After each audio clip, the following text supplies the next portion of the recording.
মুক্তিযোদ্ধাদের নাতিপুতিরাও পাবে না, তাহলে কি রাজাকারের নাতিপুতিরা পাবে? স্বাধীন দেশে স্বাধীনভাবে চলাফেরা করবেন, এটা হয়তো আপনার অধিকার। আর আপনি যখন এই অধিকার আদায় করতে যাবেন তখনই হয়ে যাবেন রাজাকার।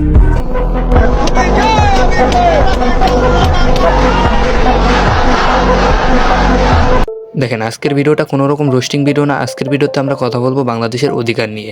আমরা রোস্টাররা সব বিষয় নিয়ে কথা বললেও এই বিষয় নিয়ে সবাইকে কথা বলতে দেখা যাচ্ছে না।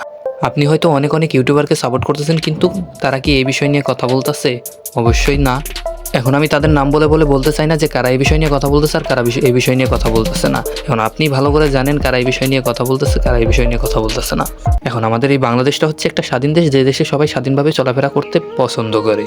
কিন্তু এই দেশে পড়ালেখার কোনো দাম নাই। আপনি পড়ালেখা করে অনেক দূর এগিয়ে যেতে পারবেন। আপনি একজন কৃষকের ছেলে হয়ে অনেক দূর এগিয়ে যাওয়ার পর যখন আপনি শুনবেন যে চাকরির জন্য আপনার কয়েক লক্ষ টাকা ঘুষ প্রয়োজন অথবা আপনার একটা কোঠার প্রয়োজন, তখন আপনার কেমন লাগবে? এখন বাংলাদেশে এমন পর্যায়ে চলে গেছে, কার নানা কার দাদা কোঠা পেয়েছিল, সেই কোঠা নিয়েই এখন চাকরি হবে, আর বাকিরা পচে গলে মরবে। বাহ বাহ বাহ, আমার দাদা নানার এখন কোনো কোঠা নাই, তাহলে আমি এখন রাজাকার, আর কোনো চাকরিও পাবো না। এখন আমি আপনাদেরকে একটা ক্লিপ দেখাই, যে ক্লিপটা দেখে একটু যদি আপনাদের হৃদয়টা কাঁপে, তাহলে এই বিষয় নিয়ে চুপ করে না থেকে একটু কথা বলুন।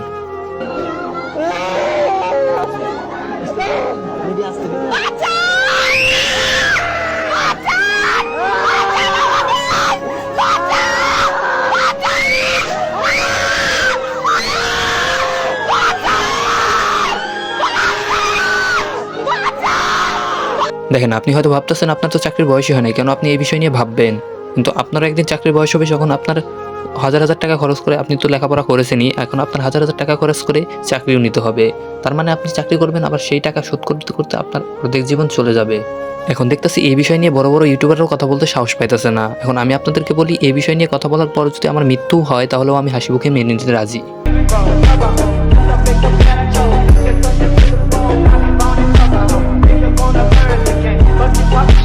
আমি জানি আমার এই কথাগুলো দিয়ে কোনো কিছুই হবে না, কারণ আমি বাংলাদেশের বড় কোনো ইউটিউবারও না, বড় কোনো মাপের লোকও না। তারপরও আমার এই বিষয় নিয়ে কথা বলার একটা অধিকার আছে, কারণ আমি এই দেশের নাগরিক, যতই রাজাকার হই।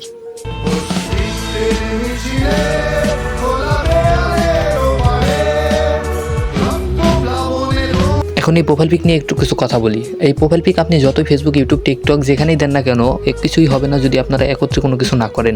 আমাদের সবাই মিলে একত্রে কিছু একটা করতে হবে, তাহলে আমাদের বাংলাদেশটা আগের মতন ফিরে আসবে। আমরা চাই কোঠা বন্ধ করে দিয়ে মেধা হিসেবেই মানুষকে চাকরি দিক, তাহলে কৃষকের ছেলেও চাকরি পাবে একদিন।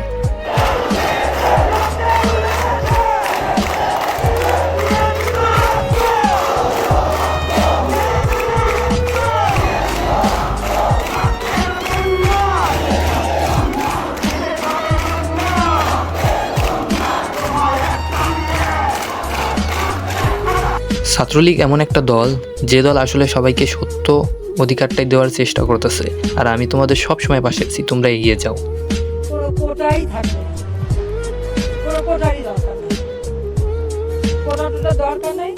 ঠিক আছে, বিসিএস যেভাবে পরীক্ষা হবে, মেধার মাধ্যমে সব নিয়োগ হবে। এখন এইটা হলে তো সবকিছু ঠিকই হয়ে যায়। আমরা চাই মানুষ সঠিক মেধায় যেন চাকরি পায়। আর দেখতে দেখতে আমরা আমাদের ভিডিও শেষ পর্যায়ে চলে আসছি। ভিডিওটি ভালো লাগলে লাইক করে দিও, আর চ্যানেলে নতুন হলে চ্যানেলটি সাবস্ক্রাইব করে দিও। দেখা হচ্ছে নেক্সট ভিডিওতে, ততক্ষণ পর্যন্ত সুস্থ থাকুন। টেক কেয়ার, বাই বাই, আল্লাহ হাফেজ। ধন্যবাদ সবাইকে ভিডিওটি দেখার জন্য।